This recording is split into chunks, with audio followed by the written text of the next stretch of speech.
উত্তরপ্রদেশে মসজিদে আজান দেওয়ায় ইমামকে 2 লক্ষ টাকা জরিমানা করা হয়েছে। আমি এটা মোবাইলে দেখলাম, অন্তত দুঃখের সঙ্গে বলছি। আজকে ভারত থেকে আওয়াজ উঠেছে বাংলাদেশে সংখ্যালঘু নির্যাতন, ভারতের এক শ্রেণীর মিডিয়া মিথ্যা এজেন্ডা চালাচ্ছে, পুরনো ভিডিও দিচ্ছে মন্দির ভাঙার, পুরনো মারামারির ভিডিও দিয়ে বলছে বাংলাদেশে এই ঘটনাগুলো ঘটছে। এরকম একটা দুর্নীতিমূলক, তার মধ্যে নাম্বার 1 আছে রিপাবলিক টিভি, আর বাংলায় একটা আছে চার চোখো, কি নাম সবসময় লাপাচ্ছে, মহলম বিক্রেতা, ময়ূর রঞ্জন না কি নাম ওটা, ময়ূর রঞ্জন নয়, কুকুর রঞ্জন, হারামখোর, প্রতিনিয়ত ইসলাম বিরোধী এজেন্ডা। আল্লাহ এদিকে মাফ করুক। আমার ভাই, ভারতে নয় পৃথিবীতে যেখানে যে সংখ্যালঘু থাকবে তাকে সুরক্ষা দেওয়ার দায়িত্ব হচ্ছে সংখ্যাগুরুদের। আমি সেদিনে আসানসোলে একটা গণবিবাহে উপস্থিত ছিলাম। আমার খুব অন্তরের মানুষ শিল্পপতি সদরুদ্দিন ভাই, দ্য লাইফ ফাউন্ডেশন, তিনি একটা আয়োজন করেছিলেন, 20টা ছেলে মেয়ের বিয়ে দিলেন খরচা করে, তার মধ্যে 8টা মুসলিম আর 12টা অন্যান্য জাতি।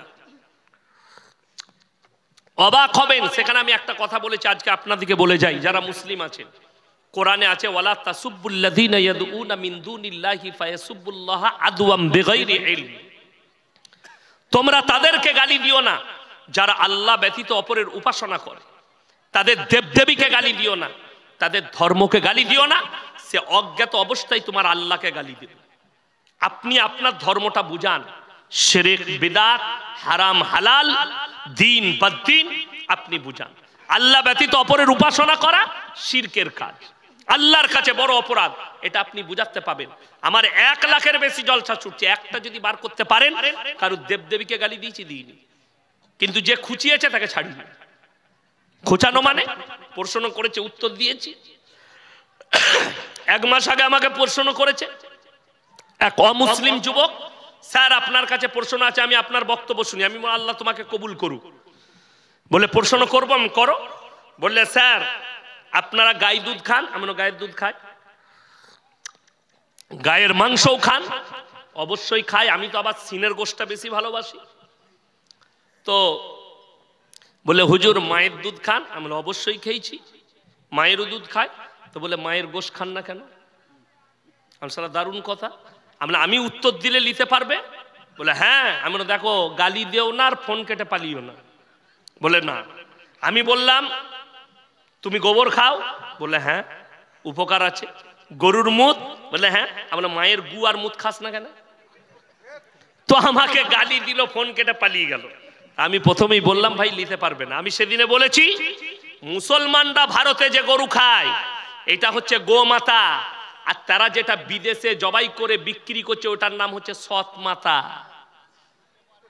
এটাই কষ্টের। কেন? ভারতে বড় বড় 7টা ফ্যাক্টরি আছে গরুর মাংস রপ্তানির। পৃথিবীর 2য় স্থানে ভারত আছে গরুর গোশ রপ্তানিতে। প্রত্যেক দিন একটা কতলখানায় 3000 থেকে 4000 গরু জবাই হয়। 7টা আছে, 5টা হচ্ছে হিন্দু ভাইদের, 5টা হিন্দু ভাইদের, সেইখানে গরু জবাই করছে। আমি বলেছি হিন্দুস্তানে গরুর গোশ বন্ধ করার জন্য আমরা মৌলবীরা আবেদন করব, এই 7টা ফ্যাক্টরিকে আগে ডজার দিয়ে ভাঙতে বলো যোগী বাবাকে। তার রাজ্যে 3টে আছে উত্তরপ্রদেশে, এই 3টে যেদিনে ডজার দিয়ে ভেঙে দিবে বাংলার বুকে আমি ইয়াসিন প্রচার করব যে গরুর গোশ খাওয়া বন্ধ করে দাও। আমরা খেলে গোমাতা আর তোমরা বেজলে ওইটা সৎ মাতা। ভালো যুক্তি। গরুর গোশ খাওয়া বন্ধ হবে কে বলেছে? আমাদের ফরজ আছে গরুর গোশ খাওয়া? এ কথা বলেন। আমরা বলেছি মৌলবীরা ফরজ? ফরজ নয়। গরুর গোশ খাওয়া হিন্দুস্তানে বন্ধ হবে? আলহামদুলিল্লাহ। ছাগল খাবো, এত ছাগল খাবো তুই আবার শুনতে পাবি না। কথাটা বুঝতে পারেননি? বড় কষ্ট লাগে। আমরা গোশ খেলে দোষ। আচ্ছা বলুন, ভারতবর্ষে বলছে, সমীক্ষা বলছে 80 কোটি মানুষ তারা কি খায়? মাংস খায়। মুরগির হোক, খাসির হোক, গরুর হোক, মোষের হোক। কত পার্সেন্ট বললাম? 80 কোটি। এই 80 কোটি কি মুসলমান আছে ভারতে? কথা বলে না? এরাই বলছে এরা 26 কোটি। তাহলে আমরা 30 কোটি বাদ দিচ্ছি, 50 কোটি যেগুলো খাচ্ছে ওগুলো কি মুসলমান? ঋষি কাপুর মুসলিম ছিল না হিন্দু ছিল? হিন্দু। বিকাশ রঞ্জন আমি দেখলাম মোবাইলে, সে প্রকাশ্যে বলেছে আমি গরুর মাংস খাবো। কি হয়েছে? আরে আমি বলিনি, একটা উকিল তার নাম হচ্ছে আফজাল হোসেন, সে দেখলাম কলকাতায় মিডিয়ার সামনে বলেছে 1 বাটি নয় 2 বাটি নয় 3 বাটি মাংস খেয়েছে আমার সামনে। আমি তার আর নাম করব না, মুখে উচ্চারণ করব না, আমি রাজনৈতিক বক্তা নয়, খালি বুঝাচ্ছি মুসলিমরা খেলে দোষ আর এলা খেলে অপরাধ নাই। আজকে এটা কষ্টের বিষয়, দুঃখের বিষয়, হিন্দুস্তানে মাটির নিচে মসজিদের নিচে মন্দির খুঁজে পাওয়া যাচ্ছে, এটা কোনো লয়, এটা ধর্মযুদ্ধ তৈরি করছে। আর আপনাদেরকে বলে যাই, রিপাবলিক টিভি কোনো মুসলমান দেখবেন না, জোরে বলুন ইনশাআল্লাহ। এ হচ্ছে সব থেকে বড় দুশ্মন আমাদের ভারতের এক শ্রেণীর মিডিয়া। আমি বলে যাই আপনারা সবাই রেডি থাকবেন। আমি সেদিনে দেখলাম আমাদের হুমায়ুন বাবু, হুমায়ুন কবির আমার সঙ্গে মুর্শিদাবাদে জলসায় ছিলেন, তিনি এলান করেছেন মুর্শিদাবাদে বাবরি মসজিদ তৈরি করব। আমি বলেছি আমিও টাকা দেবো ইনশাআল্লাহ। আর আমি আপনাদেরকে বলে যাচ্ছি, আল্লাহ যদি চাই পশ্চিম বাংলার প্রত্যেকটা জেলায় একটা করে আমরা বাবরি মসজিদ করবো, জোরে বলুন ইনশাআল্লাহ। তোমরা রুকো কিভাবে, কটা মসজিদ ভাঙবে, আমাদের বাপের জায়গায় করব। এই যে মসজিদ, জায়গাটা কার? কথা বলে না? মোদিজির। আরে আমাদের বাপ দাদুরা, আজকে টাকা কে দিলে? এই এতগুলো টাকা কে দিল? আপনারা দিলেন না যোগীজি এসে দিয়ে গেল? আমরা দিলাম। যারা বলছে মুসলমান पाकिस्तान में चले जाओ, इतिहास उठाकर देख, अंग्रेजों को भगाया मुसलमानों ने, इस हिंदुस्तान को आजादी मिली मुसलमान के खून से रंगा हुआ है। আমাদের রক্ত দিয়ে, আপনারা ইতিহাস জানেন না, মুছে দেওয়া হয়েছে, চেপে রাখা ইতিহাস চেপে দেওয়া হয়েছে। 56,000 আলেম গর্দন দিয়েছে এই দেশকে স্বাধীন করার জন্য। 56,000, একটা দুটো নয়, 56,000 উলামা দেশ স্বাধীন করার জন্য প্রাণ দিয়েছে। আমি আপনাদেরকে বলি, মসজিদ যেখানে হবে আপনি হাত লাগাবেন 10 টাকা হলেও, জোরে বলুন ইনশাআল্লাহ। পৃথিবীর মধ্যে সব থেকে দামি জায়গা দুটো জায়গা, কটা বললাম? দুটো। নাম্বার 1 আল্লাহর ঘর মসজিদ, যেখানে আল্লাহর ইবাদত হয়। নাম্বার 2 সেই জায়গা যেখানে আল্লাহ এবং আল্লাহর রসুলের কথা আলোচনা হয়। এই দুটো জায়গা মারাত্মক। এখানে আপনি সার্বিক দিক দিয়ে, সমস্ত দিক দিয়ে চেষ্টা করবেন।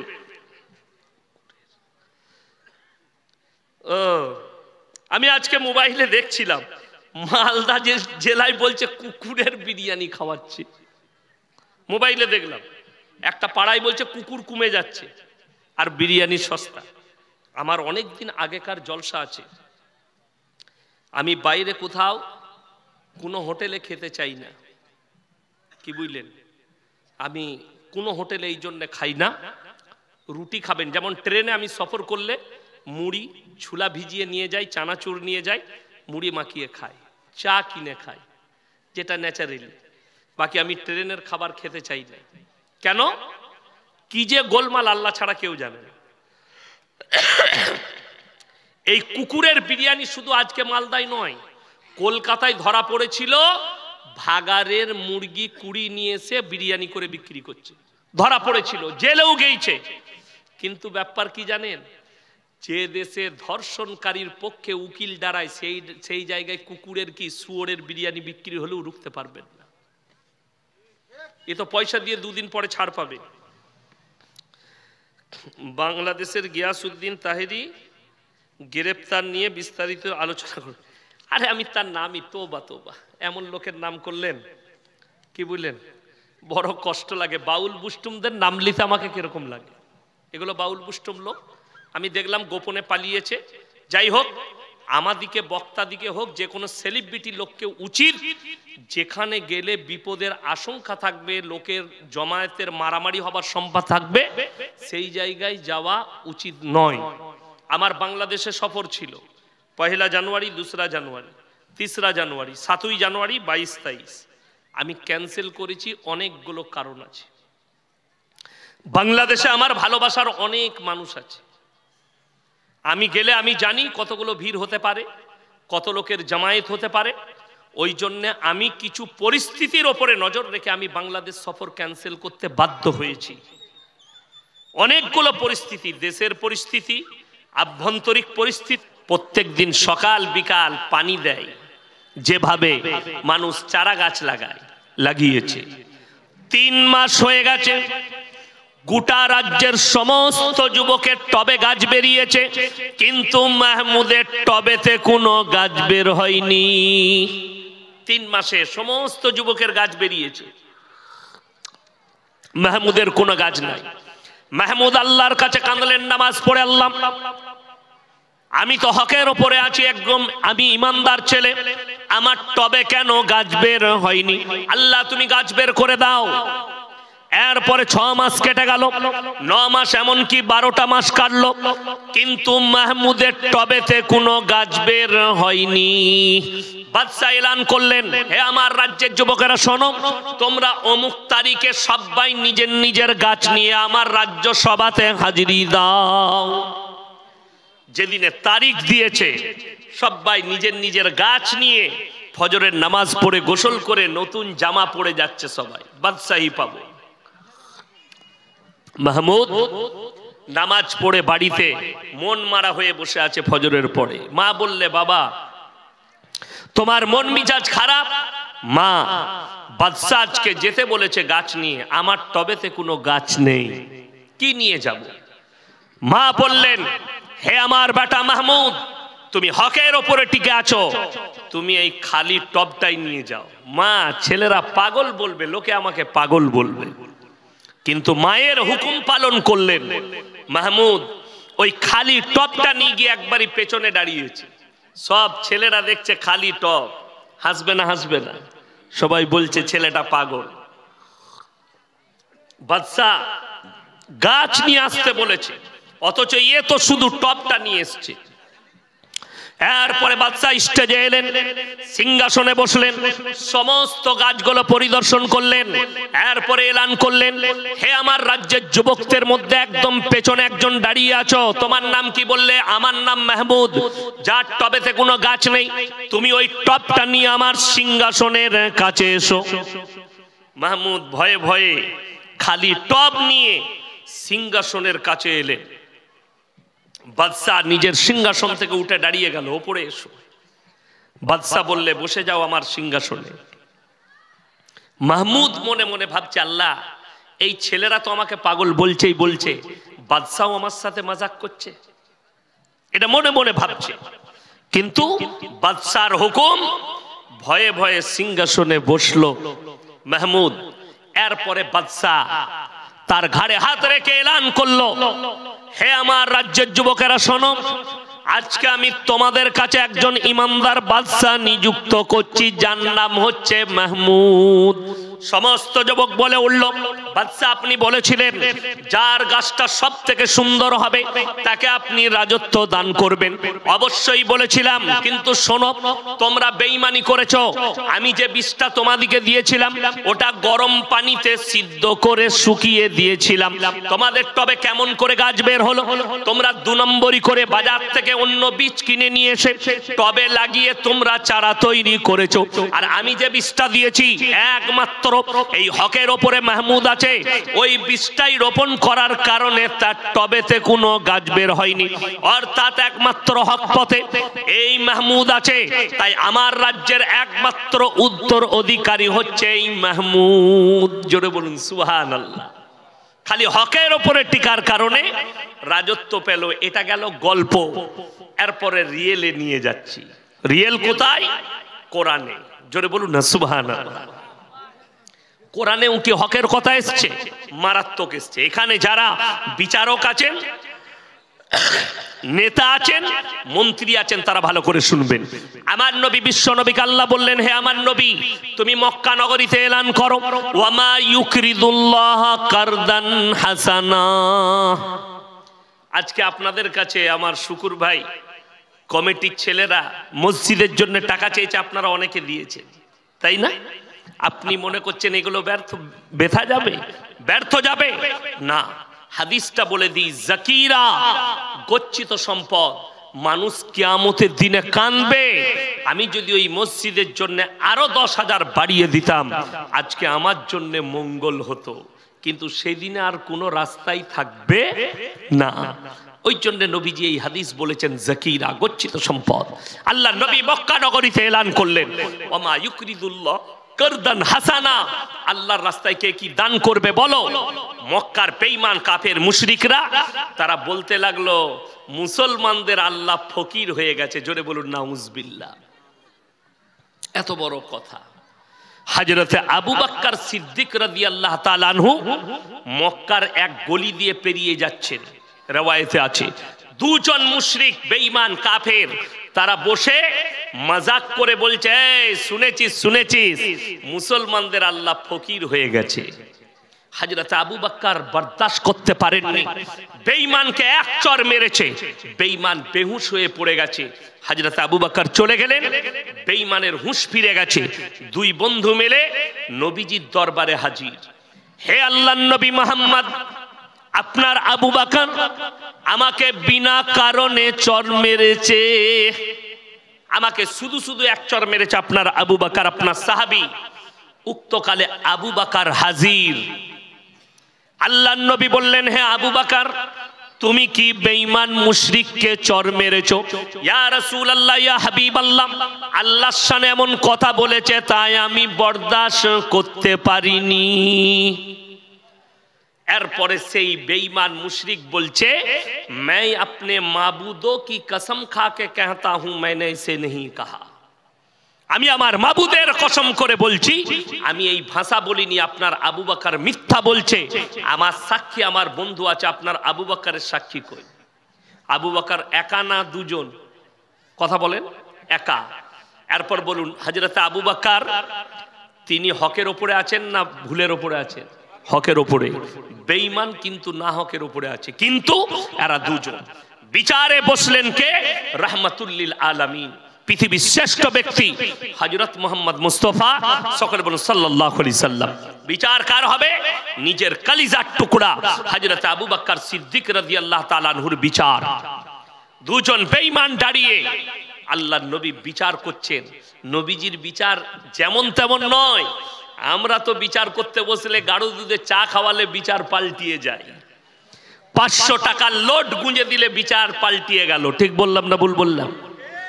আর আজকে নবীজি বসেছেন বিচার করতে। সবাই জানে নবীজি কতটা ন্যায়পরায়ণ।